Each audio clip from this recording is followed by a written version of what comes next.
Здравейте! Днес ще ви представя два Opel Astra H 2005 година. Това е Ecotec Opel Astra H 1.7 дизел. Опростен мотор, Isuzu, икономичен, надежден. Втората е пак Opel Astra H, но тук говорим за 1.9 мотор. 120 коня с вихрови клапи.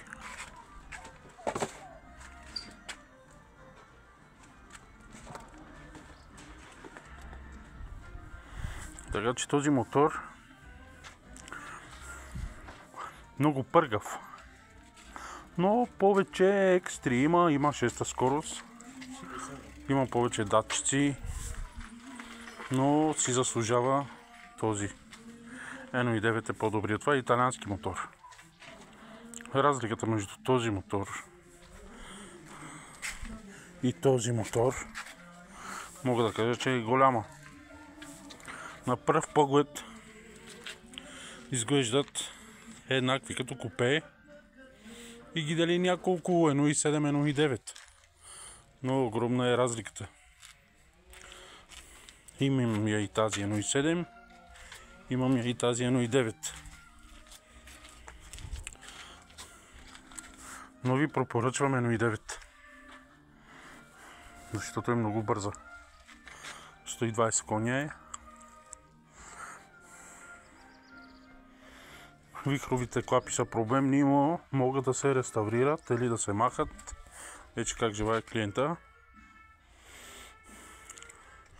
И за предпочитане тази 1.9 италианския мотор е по-добър от 1.7 Isuzu. Пишете на коментарите